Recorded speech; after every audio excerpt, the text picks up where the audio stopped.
ಇಂದು AIT ಕಾಲೇಜಿನ ಆಂಪಿ ಥಿಯೇಟರ್ನಲ್ಲಿ ಕೃಷಿ ಇಲಾಖೆ, ಜಿಲ್ಲಾಡಳಿತ ಮತ್ತು ಅನೇಕ ಇಲಾಖೆಗಳ ಸಹಯೋಗದೊಂದಿಗೆ ಆಯೋಜಿಸಿದ್ದ ಜಿಲ್ಲಾ ಮಟ್ಟದ ಸಾವಯವ ಮತ್ತು ಸಿರಿಧಾನ್ಯ ಮೇಳವನ್ನ ಶಾಸಕರಾದ ಎಚ್.ಡಿ. ತಮ್ಮಯ್ಯ, ವಿಧಾನ ಪರಿಷತ್ ಸದಸ್ಯರುಗಳಾದ ಎಸ್.ಎಲ್. ಭೋಜೇಗೌಡ ಹಾಗೂ ಸಿ.ಟಿ. ರವಿ ಉದ್ಘಾಟಿಸಿದರು. ಶಾಸಕರಾದ ಎಚ್.ಡಿ. ತಮ್ಮಯ್ಯ ಮಾತನಾಡಿ, ರೈತರು ಹೆಚ್ಚಾಗಿ ಸಾವಯವ ಕೃಷಿಯತ್ತ, ಸಮಗ್ರ ಕೃಷಿಯತ್ತ ಮುಖ ಮಾಡಿದರೆ ಹೆಚ್ಚು ಲಾಭವನ್ನ ಗಳಿಸಬಹುದು ಮತ್ತು ಈ ರೀತಿಯ ಕಾರ್ಯಕ್ರಮಗಳಿಂದ ರೈತರಿಗೆ ಸಾವಯವ ಕೃಷಿಯ ಬಗ್ಗೆ, ಸಿರಿಧಾನ್ಯಗಳ ಬಗ್ಗೆ ಹೆಚ್ಚು ಮಾಹಿತಿಗಳನ್ನ ಒದಗಿಸಬಹುದು ಎಂದರು.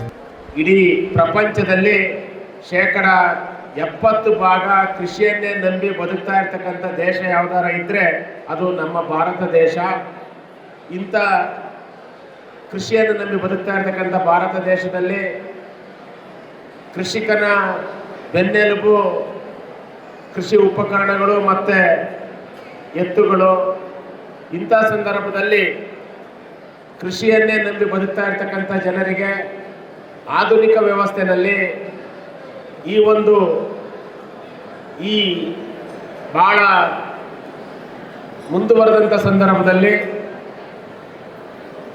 ಅಪ್ಪ ಹಾಕಿದ ಆಲದ ಮರದಲ್ಲೇ ಬದುಕಬೇಕು ಅನ್ನೋ ದೃಷ್ಟಿನಲ್ಲಿ ಕೃಷಿ ಬೆಳೆಯುವ ಸಂದರ್ಭದಲ್ಲಿ ನಮ್ಮ ಸರ್ಕಾರ, ಯಾವುದೇ ಸರ್ಕಾರ ಇರಲಿ, ಯಾವುದೇ ಜನಪ್ರತಿನಿಧಿಗಳಿರಲಿ, ಮೊದಲು ಮಾಡಬೇಕಾಗಿದ್ದು ರೈತನ ಬದುಕನ್ನು ಹಸನನ್ನಾಗಿ ಮಾಡಬೇಕು ಅಂತೇಳಿದರೆ ರೈತನಿಗೆ ಬೆಳೆ ಬೆಳೆಯಲು ಒಳ್ಳೆಯ ನೀರಿನ ವ್ಯವಸ್ಥೆ, ಬೆಳೆ ಬೆಳೆದ ಮೇಲೆ ಆ ಬೆಳೆಗೆ ಒಳ್ಳೆಯ ಬೆಲೆಯನ್ನು ಸಿಗುವ ವ್ಯವಸ್ಥೆಯನ್ನು ಸರ್ಕಾರ ಅಥವಾ ಜನಪ್ರತಿನಿಧಿಗಳು ಮಾಡಿದಾಗ ರೈತರ ಬದುಕು ಹಸನಾಗ್ತದೆ ಅನ್ನೋ ಒಂದು ಮಾತನ್ನು ಈ ಸಂದರ್ಭದಲ್ಲಿ ಹೇಳಲಿಕ್ಕೆ ಬಯಸ್ತೇನೆ. ಅದರ ಜೊತೆ ಬೆಳೆನ ನಿಗದಿ ಮಾಡೋದು, ಬೆಳೆದ ಬೆಳೆಗೆ ಬೆಲೆನ ನಿಗದಿ ಮಾಡೋದು, ಇದನ್ನು ಸರಿಯಾದ ರೀತಿಯಲ್ಲಿ ಮಾಡಿದಾಗ ರೈತ ಬೆಳೆದ ಬೆಳೆಗೆ ಒಳ್ಳೆಯ ಬೆಲೆ ನಿಗದಿ ಮಾಡಿದಾಗ ಆಗ ರೈತನ ಬದುಕು ಹಸನಾಗ್ತದೆ. ಜೊತೆಗೆ ರೈತ ಯಾವ್ಯಾವ ಸಂದರ್ಭದಲ್ಲಿ ಯಾವ್ಯಾವ ಬೆಳೆನ ಬೆಳಿಬೇಕು ಅನ್ನೋದನ್ನು ಸಹ ನಿಗದಿ ಮಾಡಬೇಕಾದ ಅವಶ್ಯಕತೆ ಇದೆ. ಇಲ್ಲದೆ ಇದ್ದರೆ ರೈತ ಎಲ್ಲರೂ ಬೆಳೆದ್ರೆ ಒಂದೇ ಸಲ ಟೊಮೊಟೊ ಬೆಳೀತಾರೆ, ಬೆಲೆ ಇಲ್ಲ ಅಂತೇಳಿ ಬಂದು ರಸ್ತೆಗೆ ಚೆಲ್ತಾರೆ. ಎಲ್ಲರೂ ದಾಳಂಬರೆ ಬೆಳೀತಾರೆ, ಬೆಲೆ ಇಲ್ಲ ಅಂತ ರಸ್ತೆಗೆ ಚೆಲ್ತಾರೆ. ಹಾಗಾಗಿ ಇವತ್ತು ಎಷ್ಟೇ ಹಣ ಇರ್ಬೋದು ಪ್ರಪಂಚದಲ್ಲಿರ್ತಕ್ಕಂಥ ವ್ಯಕ್ತಿಗಳಲ್ಲಿ, ಆದರೆ ಅವನಿಗೆ ಊಟ ಮಾಡಲಿಕ್ಕೆ ರೈತ ಬೆಳೆದ ದವಸ ಧಾನ್ಯ ಸಿಗಲಿಲ್ಲ ಅಂತೇಳಿದರೆ ಕೋಟಿ ಹಣ ಇದ್ರೂ ಬದುಕೋಕ್ಕಾಗಲ್ಲ. ಹಾಗಾಗಿ ಮನುಷ್ಯ ಈ ಪ್ರಪಂಚದ ಮೇಲೆ ಬದುಕಬೇಕು ಅಂದರೆ ಅವನಿಗೆ ನೀರಿನ ವ್ಯವಸ್ಥೆ ನೀರಿನ ಅವಶ್ಯಕತೆ, ಗಾಳಿಯ ಅವಶ್ಯಕತೆ ಹೇಗೆ ಅವಶ್ಯಕತೆ ಇದೆಯೋ ಅದೇ ರೀತಿ ಊಟದ ಅನ್ನದ ಅವಶ್ಯಕತೆಯೂ ಇದೆ ಅನ್ನೋದನ್ನು ಯಾರು ಮರಿಬಾರದು ಅಂತ ಈ ಸಂದರ್ಭದಲ್ಲಿ ಹೇಳಲಿಕ್ಕೆ ಬಯಸ್ತಾ ಇದ್ದೇನೆ. ಹಾಗಾಗಿ ಇವತ್ತು ಹಲವಾರು ಜನ ರೈತರು ತಮ್ಮ ಮಕ್ಕಳಿಗೆ ರೈತ ಕಸುಬು ಬೇಡ ಅಂತೇಳಿ ವಿದ್ಯಾಭ್ಯಾಸವನ್ನು ಮಾಡಿಸಿ ಬೇರೆ ಉದ್ಯೋಗವನ್ನು ಕಲಿಸ್ತಾ ಇದ್ದಾರೆ. ತಪ್ಪಿಲ್ಲ. ಯಾಕೆ ಅಂತೇಳಿದರೆ ತಾನಂತೆ ತನ್ನ ಮಗನೂ ಕಷ್ಟಪಡಬೇಕು ಅಂತ ಬಯಸೋದಲ್ಲ, ಅವ್ರು ಬಯಸೋದು ಸರಿ ಇದೆ. ಆದರೆ ನಾವು ರೈತರಿಗೆ ಉತ್ತಮವಾದ ಬೆಳೆ ಬೆಳೀಲಿಕ್ಕೆ ಅವಕಾಶವನ್ನು ಮಾಡಿಕೊಟ್ರೆ, ಕೃಷಿ ಲಾಭದಾಯಕ ಬೆಳೆ ಅಂತೇಳಿ ಯಾವಾಗ ನಮ್ಮ ರೈತರಿಗೆ ಅನಿಸುತ್ತೋ ಆಗ ರೈತರು ಮತ್ತೆ ನಮ್ಮ ಕೃಷಿಯನ್ನು ಹೆಚ್ಚು ಮಾಡ್ತಾರೆ. ಬಹುಶಃ ನಿಮಗೆಲ್ರಿಗೂ ಗೊತ್ತಿದೆ, 20ನೇ ಇಸ್ವಿಯಲ್ಲಿ ಕರೋನಾ ಪ್ರಪಂಚದಲ್ಲಿ ಬಂದಂಥ ಸಂದರ್ಭದಲ್ಲಿ ನಮ್ಮ ದೇಶಕ್ಕೂ ಬಂದಾಗ ಹಲವಾರು ಜನ ನಗರದಲ್ಲಿ ವಾಸ ಮಾಡ್ತಕ್ಕಂಥವ್ರು ಏನು ಮೂಲ ಹಳ್ಳಿಗಳಿಂದ ಹೋಗಿ ನಗರಕ್ಕೆ ವಲಸೆ ಹೋಗಿದ್ರೋ ಅವರೆಲ್ಲ ವಾಪಸ್ ಹಳ್ಳಿಗೆ ಬಂದು ಕೃಷಿಯನ್ನು ಮಾಡಿದ್ದನ್ನು ಈ ಸಂದರ್ಭದಲ್ಲಿ ನೆನಪು ಮಾಡಲಿಕ್ಕೆ ಬಯಸ್ತಾ ಇದ್ದೇನೆ. ಯಾಕೆ ಅಂತೇಳಿದರೆ ನಗರದಲ್ಲಿ ವಾಸ ಮಾಡೋಕ್ಕಾಗಲಿಲ್ಲ ಅವರಿಗೆ. ಆಗ ವಾಪಸ್ ತಾವು ಹುಟ್ಟಿದ ಹಳ್ಳಿಗೆ ಬಂದು ಕೃಷಿಯನ್ನು ಮಾಡಿ ಕೃಷಿಯಿಂದ ಲಾಭವನ್ನು ಗಳಿಸಿ ಇವತ್ತು ನಗರಕ್ಕೆ ವಾಪಸ್ ಹೋಗದೆ ಹಲವಾರು ಜನ ವಿದ್ಯಾವಂತರು ಕೃಷಿನಲ್ಲೇ ಬದುಕ್ತಾ ಇದ್ದಾರೆ. ಇದು ಅವರಿಗೊಂದು ಜೋರಾದ ಚಪ್ಪಾಳೆಯೊಂದಿಗೆ ಅವರಿಗೆ ಅಭಿನಂದನೆ ಸಲ್ಲಿಸಬೇಕು. ಸಾಫ್ಟ್ವೇರ್ ಇಂಜಿನಿಯರ್ ಮಾಡಿದಂಥವ್ರು ತುಂಬ ಜನ ವಾಪಸ್ ಹಳ್ಳಿಗೆ ಬಂದಿದ್ದಾರೆ. ಈಗ ನಮ್ಮ ದೇವನೂರು ಮಂಜಣ್ಣ ಉತ್ತಮ ಕೃಷಿ ಜೊತೆ ಏನು ರೈತ ಬೆಳೆದ ದವಸ ಧಾನ್ಯಗಳನ್ನು ಕೈಗಾರಿಕೋದ್ಯಮವನ್ನು ಮಾಡೋದ್ರಲ್ಲೂ ಯಶಸ್ವಿಯಾಗಿದ್ದಾರೆ.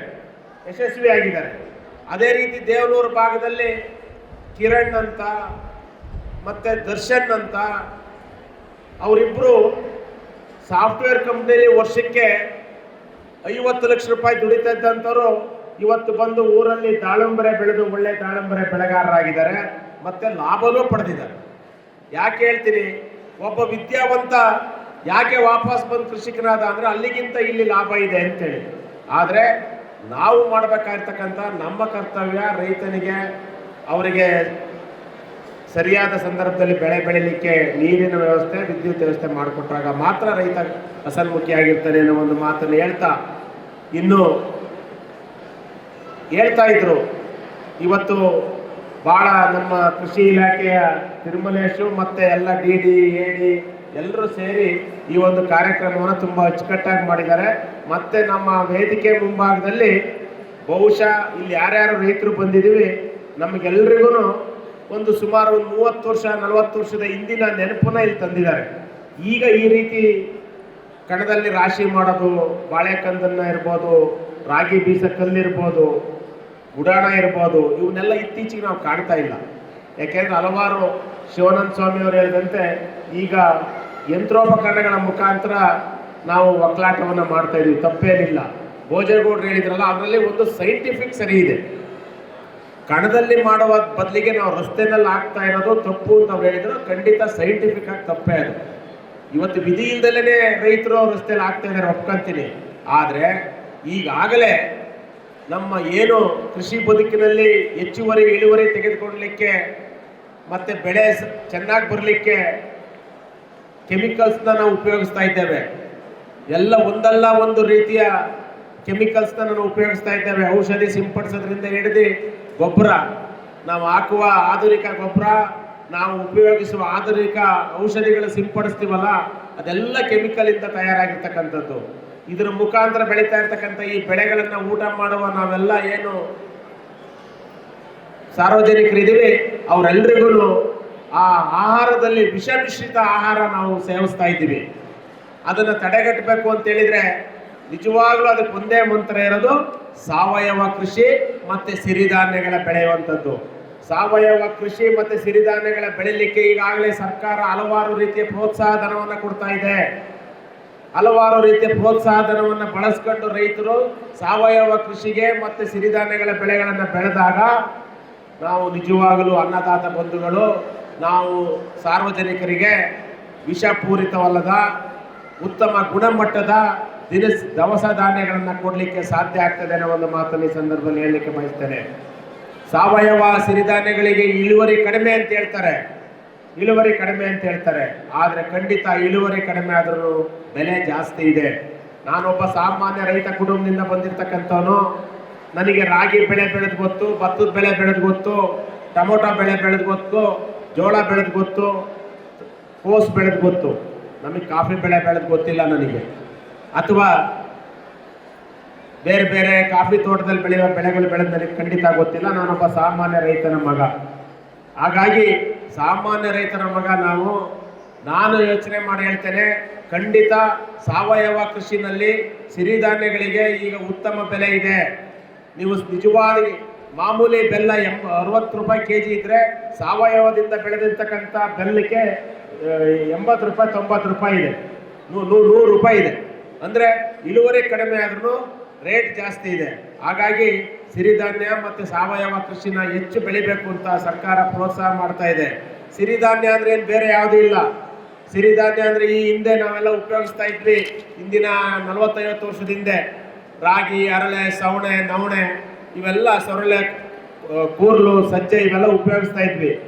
ಹಿಂದೆ ನಮಗೆಲ್ಲ ಇತ್ತು, ಏನು ಹೇಳಿ, ಈ ರಾಗಿನ ಅಥವಾ ನವಣೆನ, ಬರಗನ, ಕೊರ್ಲೆನ, ಊದ್ಲನ್ನ ಯಾರು ಉಪಯೋಗಿಸ್ತಾರೆ ಅಂದರೆ ಅವರೆಲ್ಲ ಬಡವರು ಅಂತ. ಆದರೆ ಈಗ ನಿಮಗೆ ಗೊತ್ತಿರಲಿ, ಯಾರು ರಾಗಿ ಮುದ್ದೆ ಊಟ ಮಾಡ್ತಾನೆ, ರಾಗಿ ರೊಟ್ಟಿ ತಿಂತಾನೆ, ಅಥವಾ ಈ ಸಿರಿಧಾನ್ಯ ಉಪಯೋಗಿಸ್ತಾನೆ, ಬರಗು ಕೊರ್ಲೆನೆಲ್ಲ ಉಪಯೋಗಿಸ್ತಾನೆ, ಅವನು ಶ್ರೀಮಂತ. ದೊಡ್ಡ ಸ್ಟಾರ್ ಹೋಟ್ಲಲ್ಲಿ ಇವತ್ತು ಮುದ್ದೆ ಕೊಡ್ತಾರೆ. ದೊಡ್ಡ ಸ್ಟಾರ್ ಹೋಟ್ಲಲ್ಲಿ ಇವತ್ತು ಸಾವಯವ ಕೃಷಿದ ಸಿರಿಧಾನ್ಯದ ಬಿಸಿಬೇಳೆ ಬಾತ್ ಕೊಡ್ತಾರೆ, ವಾಂಗಿ ಬಾತ್ ಕೊಡ್ತಾರೆ. ರೇಟ್ ಜಾಸ್ತಿ, ಮಾಮೂಲಿಗಿಂತ ರೇಟ್ ಜಾಸ್ತಿ ಇದೆ ಸ್ಟಾರ್ ಹೋಟ್ಲಲ್ಲಿ ಈ ಸಾವಯವ ಮತ್ತೆ ಸಿರಿಧಾನ್ಯದಿಂದ ಬೆಳೆದಿದ್ದಕ್ಕೆ. ವಿಧಾನ ಪರಿಷತ್ ಸದಸ್ಯ SL ಭೋಜೇಗೌಡ ಮಾತನಾಡಿ, ಯುವ ಸಮಾಜ ಕೃಷಿಯಿಂದ ದೂರ ಸರಿಯುತ್ತಿದೆ. ಎಲ್ಲಿಯವರೆಗೆ ಕೃಷಿ ಲಾಭದಾಯಕ ಎಂದು ನಾವು ತೋರಿಸುವುದಿಲ್ಲವೋ ಅಲ್ಲಿಯವರೆಗೆ ಯುವ ಪೀಳಿಗೆ ಕೃಷಿಯತ್ತ ಮುಖ ಮಾಡುವುದಿಲ್ಲ. ಇದರಲ್ಲಿ ಸರ್ಕಾರದ ಪಾತ್ರ ಪ್ರಮುಖವಾಗಿದೆ ಎಂದರು. ಇವತ್ತು ಸಿರಿಧಾನ್ಯ ಮೇಳವನ್ನು ಮತ್ತು ವಿವಿಧ ಕ್ಷೇತ್ರಗಳಲ್ಲಿ ಪ್ರಾತ್ಯಕ್ಷಿತೆಯನ್ನು ಇವತ್ತು ತೋರಿಸಿರ್ತಕ್ಕಂಥ ಸಂದರ್ಭದಲ್ಲಿ ಇಲ್ಲಿರ್ತಕ್ಕಂಥ ಎಲ್ಲರೂ ಕೂಡ ರೈತರ ಮಕ್ಕಳೇ, ರೈತರೇ ಇಲ್ಲಿ ಬಂದಿರ್ತಕ್ಕಂಥ ಕೃಷಿ ಕುಟುಂಬದನ್ನ ಅವಲಂಬಿಸಿರ್ತಕ್ಕಂಥ, ಕೃಷಿ ಬದುಕನ್ನು ಅವಲಂಬಿಸಿರ್ತಕ್ಕಂಥವ್ರು ಇಲ್ಲಿ ಬಂದಿರ್ತಕ್ಕಂಥ. ಇವತ್ತು ಕೃಷಿ ಎಂತ ಸಾಗಿದೆ ಅನ್ನೋ ವಿಚಾರವನ್ನು ಇಲ್ಲಿರ್ತಕ್ಕಂಥ ಎಲ್ಲರೂ ಕೂಡ ಆತ್ಮಾವಲೋಕನ ಮಾಡ್ಕೋಬೇಕು. ಕೃಷಿ ಬದುಕು ಇವತ್ತು ನಮ್ಮ ಯುವ ಪೀಳಿಗೆಗೆ ಭಾಳ ದೂರ ಆಗಿದೆ. ಕೃಷಿ ಕುಟುಂಬದಲ್ಲೇ ಹುಟ್ಟಿ, ಕೃಷಿ ಕುಟುಂಬದಲ್ಲೇ ಬೆಳೆದು ದೊಡ್ಡವರಾಗಿ ವಿದ್ಯಾವಂತರಾಗಿರ್ಬೋದು ಮತ್ತು ಕೃಷಿಯನ್ನೇ ಇನ್ನೂ ಕೂಡ ಕೃಷಿ ಭೂಮಿಯನ್ನು ಹೊಂದಿರತಕ್ಕಂಥ ಅನೇಕ ಕುಟುಂಬಗಳಲ್ಲಿ ಇವತ್ತು ಕೃಷಿ ಬದುಕನ್ನು ದೂರ ಮಾಡಿಕೊಂಡಿರ್ತಕ್ಕಂಥದ್ದನ್ನು ನಾವು ಅತ್ಯಂತ ಹತ್ತಿರದಿಂದ ನೋಡಿದ್ದೇವೆ. ಕೃಷಿ ಬದುಕು ಲಾಭದಾಯಕ ಅಂತೇಳಿ ಇಲ್ಲಿವರೆಗೆ ನೀವು ತೋರ್ಸೋಕ್ಕಾಗಲ್ವೋ ಅಲ್ಲಿವರೆಗೆ ಈ ಕೃಷಿ ಬದುಕು ಇನ್ನೂ ಹೆಚ್ಚು ಕುಟಿತ ಆಗ್ತಕ್ಕಂಥ, ಮತ್ತು ಮುಂದೆ ನಾವೆಲ್ಲ ಆತಂಕ ಪಡಬೇಕಾದಂಥ ಪರಿಸ್ಥಿತಿಯನ್ನು ನೋಡ್ತಕ್ಕಂಥ ಇದನ್ನು ಅತ್ಯಂತ ಹತ್ತಿರದಿಂದ ನಾವು ನೋಡ್ತಕ್ಕಂಥ ಕೆಲವೇ ದಿನಗಳು ಉಳಿದಿದ್ದಾವೆ. ಹಾಗಾಗಿ ಇನ್ನೂ ಕೂಡ ಕಾಲ ಮಿಂಚಿಲ್ಲ. ಕೃಷಿ ಬದುಕು ಲಾಭದಾಯಕ ಅಂತೇಳಿ ನಮ್ಮ ಯುವ ಪೀಳಿಗೆ ತೋರಿಸೋ ಮುಖಾಂತರ ಕೃಷಿ ಬದುಕಿನಲ್ಲಿ ಎಲ್ಲ ರೀತಿಯ ನೆಮ್ಮದಿಯನ್ನು ಕಂಡುಕೊಳ್ತಕ್ಕಂಥ ಕೆಲಸ ಇದೆ ಅನ್ನೋದನ್ನ ನಾವು ತೋರಿಸ್ಬೇಕಾದಂಥ ಅನಿವಾರ್ಯ ಪರಿಸ್ಥಿತಿ ನಮ್ಮ ಮುಂದೆ ನಿಂತಿದೆ. ಅದಕ್ಕೆ ನಾನು ಯಾವಾಗಲೂ ಹೇಳ್ತೀನಿ, ನಾನು ಬೆಳಗಾಗಿ ನಾನೆದ್ದು ಯಾರ್ಯಾರಾಧನೆಯಾಲಿ, ಬೆಳಗಾಗಿ ನಾನೆದ್ದು ಯಾರ್ಯಾರಾಧನೆಯಾಲಿ, ಎಳ್ಳು ಜೀರಿಗೆ ಬೆಳೆಯೋಳ, ಎಳ್ಳು ಜೀರಿಗೆ ಬೆಳೆಯೋಳ, ಭೂಮ್ತಾಯಿನ ಎದ್ದೊಂದು ಗಳಿಗೆ ನೆನೆದೇನು, ಎದ್ದೊಂದು ಗಳಿಗೆ ನೆನೆದೇನು. ಇದು ಯಾರು ಹೇಳ್ತಾ ಇದ್ರು? ನಮ್ಮ ಹಿರಿಯರು ತಾಯಿಯಂದರು ಬೆಳಗ್ಗೆ ಎದ್ದ ತಕ್ಷಣ ಏನು ಈ ಬೀಸಕಲ್ಲು ಇಟ್ಟಿದ್ರಿ, ಇಲ್ಲಿ ಅದು ಒಳ್ಳೆ ಕಲ್ಲನ್ನು ಇಟ್ಟಿದ್ರ, ಅದು ಒಳ್ಳೆ ಕಲ್ಲು ಇಟ್ಟಿಲ್ಲ, ನೀವು ಯಾವುದೋ ಇದಾಗಿದ್ದ ತಂದು ಇಟ್ಟಿದ್ದೀರಿ. ಹಾಗಾಗಿ ನಾನು ಹೇಳ್ತಕ್ಕಂಥದ್ದು, ಈ ಬೀಸಕಲ್ಲ ಆ ಬೀಸುವ ಮುಖಾಂತರ ರಾಗಿ ಆಗಲಿ ಜೋಳ ಆಗಲಿ ಅದನ್ನು ಹಿಟ್ಟು ಮಾಡೋ ಮುಖಾಂತರ ಅವರು ಬೆಳಗಿನ ದೈನಂದಿನ ದಿನಗಳನ್ನು ಪ್ರಾರಂಭ ಮಾಡ್ತಾ ಇದ್ದಂಥ ನಮ್ಮ ಹಿರಿಯರು. ಇವತ್ತು ಅದು ಉಳಿದಿಲ್ಲ. ಇವತ್ತು ಆ ಸಾಂಸ್ಕೃತಿಕ ನೆಲೆಗಟ್ಟಿನಲ್ಲಿ ಕೃಷಿ ಬದುಕಿನಲ್ಲಿ ಇವತ್ತು ನಾವು ಭಾಳ ದೂರ ಇದ್ದೇವೆ. ಹಾಗಾಗಿ ಇಂಥ ಮೇಳಗಳನ್ನು ಮಾಡೋ ಮುಖಾಂತರ, ಇಂಥ ಪ್ರಾತ್ಯಕ್ಷತೆಯನ್ನು ತೋರಿಸೋ ಮುಖಾಂತರ ನಮ್ಮ ಮಕ್ಕಳಿಗೆ ಈ ರೀತಿ ಕೃಷಿ ಬದುಕು ಉಂಟು ಅನ್ನೋದನ್ನ ನಾವು ಇವತ್ತು ತೋರಿಸ್ಕೊಡ್ಬೇಕಾಗಿದೆ. ಇಲ್ಲಿ ರಾಶಿ ಪೂಜೆ ಮಾಡಿ ಇಟ್ಟಿದ್ದೀರಿ. ಇವತ್ತು ಒಂದು ಮಾತು ನೀವೇಳಿ, ಇಲ್ಲಿರ್ತಕ್ಕಂಥ ಯಾವುದಾದ್ರು ರೈತರು ರಾಶಿ ಪೂಜೆ ಮಾಡಿ ಇವತ್ತು ಅದೇ ದವಸ ಧಾನ್ಯವನ್ನು ಮನೆ ತುಂಬಿಸ್ಕೊಳ್ತಕ್ಕಂಥ ಯಾರು ರೈತರಿದ್ರೆ ಇವತ್ತು ಹೇಳಿ ನೋಡೋದು.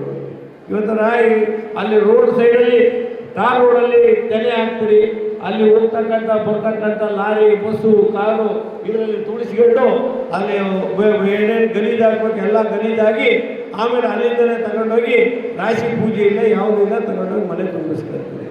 ಅಂಥ ಲಕ್ಷ್ಮಿಯನ್ನು, ಧಾನ್ಯ ಲಕ್ಷ್ಮಿಯನ್ನು ಮನೆ ತುಂಬಿಸ್ಬೇಕಾದ್ರೆ ಶಾಸ್ತ್ರೋಕ್ತವಾಗಿ ಆ ಕಣಬದುಕಂತ ನಡೀತಾ ಇತ್ತಲ್ಲ, ಆ ಕಣಬದುಕು ಇವತ್ತಿಲ್ಲ. ಅದು ಭತ್ತಕ್ಕೂ ಇಲ್ಲ, ರಾಗಿಗೂ ಇಲ್ಲ, ಜೋಳಕ್ಕೂ ಇಲ್ಲ, ಯಾವುದಕ್ಕೂ ಕಣಬದುಕಿಲ್ಲ. ಇವತ್ತು ನಾವೆಲ್ಲ ಭತ್ತ ಗದ್ದೆಯನ್ನು ಕೊಯ್ದಂಥ ಸಂದರ್ಭದಲ್ಲಿ ಗದ್ದೆ ಒಳಗಡೆ ಅಂಥ ಒಂದು ಒಳ್ಳೆಯ ಸೂರ್ಯ ಕಾಲ, ಇಂಥ ಚಳಿಗಾಲದಲ್ಲೇ ಭತ್ತವನ್ನು ತುಳಿಸ್ಕೊಂಡು ಅದನ್ನು ಭಾಳ ಗೌರವಯುತವಾಗಿ ಪೂಜೆ ಮಾಡಿ ಮನೆಗೆ ಕಣಜ ತುಂಬತಕ್ಕಂಥದ್ದು ಅಥವಾ ಮನೇಲಿ ತಾನಾಗಿ ಮೂಟೆ ಇರ್ತಕ್ಕಂಥದ್ದು ಮಾಡಿದೆ. ಇವತ್ತು ಕಣಜ ತೋರಿಸಿದ್ರಿ, ಅಲ್ಲೊಂದು ವಾಡೆ ತೋರಿಸಿ, ವಾಡೆಯಲ್ಲಿ ನಮ್ಮಲ್ಲಿ ಯಾವುದೋ ಮಡಿಕೆ ಇಟ್ಟಿದ್ದಲ್ಲ, ಕಣಜ ಅಂತ ಬರ್ತಾ ಇತ್ತು. ಹಳ್ಳಿಗಳಲ್ಲಿ ಹೋದರೆ ಊರಿನ ಹೆಬ್ಬಾಗಿಲಲ್ಲಿ ಭಾಳಷ್ಟು ಕಾಣಗಳನ್ನು ಮಾಡಿರ್ತಿತ್ತು. ಅದನ್ನೆಲ್ಲ ವರ್ಷಕ್ಕೊಂದ್ಸರಿ ತೆಗಿತಾ ಇದ್ರು. ಅದು ತೆಗಿಬೇಕಾದ್ರೆ ದೀಪ ಬಿಟ್ಟು ಕೆಳಗಡೆ ಆ ದೀಪ ಉರಿತದ ಇಲ್ಲ ನೋಡ್ಕೊಂಡು ನಾವೆಲ್ಲ ನೋಡಿದ್ವಿ. ನಾವೆಲ್ಲ ಭಾಳ ಹೇಳಿರೋದು. ಅದೆಲ್ಲ ಎಲ್ಲಿ ಊರಿಗೋಗೋ ದಾರಿನಲ್ಲಿ ಬೀದಿನಲ್ಲಿ ರಾಗಿ ಕಂಡ ಭತ್ತದ ಕಂಡ ಇವೆಲ್ಲ ಮಾಡಿರ್ತಕ್ಕಂಥದ್ದು. ಇವತ್ತು ಅದು ಯಾವುದೂ ಕೂಡ ಉಳಿದಿಲ್ಲ. ನೀವೇನಾದ್ರು ಮಾಡೋದಾದ್ರೆ ನಮ್ಮ ಅಧಿಕಾರಿಗಳ ಮುಖಾಂತರ ಇಂಥ ಪ್ರಾತ್ಯಕ್ಷತೆಗಳನ್ನು ಮಾಡಿ ನಮ್ಮ ಯುವಕರಿಗೆ ಈ ರೀತಿ ಕೃಷಿ ಬದುಕು ಉಂಟು ಅಂತ ತೋರಿಸಬೇಕಾಗಿದೆ. ಹಾಗಾಗಿ ಕೃಷಿ ಬದುಕನ್ನು ನಂಬಿ ಬದುಕ್ತಾ ಇರ್ತಕ್ಕಂಥ ಇನ್ನೂ ಅನೇಕ ಕುಟುಂಬಗಳಿದ್ದಾವೆ. ಕೃಷಿ ಬದುಕು ಏನಾದರೂ ನಾಶ ಆದರೆ ಇಡೀ ದೇಶ ನಾಶ ಆಗ್ತದೆ, ಮಾನವ ಕುಲ ನಾಶ ಆಗ್ತದೆ ಅನ್ನೋ ವಿಚಾರವನ್ನು ಅರ್ಥಕೋಬೇಕಾಗ್ತದೆ. ಹಾಗಾಗಿ ಕೃಷಿ ಬದುಕಿಗೆ ಹೆಚ್ಚು ಪ್ರಾಧಾನ್ಯತೆಯನ್ನು ಕೊಡುವ ಮುಖಾಂತರ ಇವತ್ತೆಲ್ಲ ಕೃಷಿ ಜಮೀನುಗಳೆಲ್ಲ ಏನೇ ನೀರಾವರಿ ಜಮೀನು ಇರ್ಬೋದು ಅಥವಾ ಬ್ಯಾರನ್ ಲ್ಯಾಂಡ್ ಅಗ್ರಿಕಲ್ಚರ್ ನಮ್ಮ ಕೃಷಿ ಜಮೀನುಗಳಿರ್ಬೋದು, ಎಲ್ಲವೂ ಕೂಡ ಸೈಟ್ಗಳನ್ನ ಮಾಡೋದ್ರ ಮುಖಾಂತರ ಇವತ್ತು ಕಮರ್ಷಿಯಲ್ ಆಕ್ಟಿವಿಟೀಸ್ಗೆ ಉಪಯೋಗಿಸ್ತಕ್ಕಂಥದ್ದು ನಾವೆಲ್ಲ ನೋಡಿದ್ದೀವಿ. ಅದಕ್ಕೆ ಇನ್ನೂ ಕೂಡ ಕಡಿವಾಣ ಆಗದೇ ಇದ್ದರೆ ಮುಂದಿನ ದಿನಗಳು ನಮ್ಮ ಮುಂದಿನ ಪೀಳಿಗೆ ಅತ್ಯಂತ ಕರಾಳ ದಿನಗಳನ್ನು ಎದುರಿಸಬೇಕಾಗ್ತದೆ.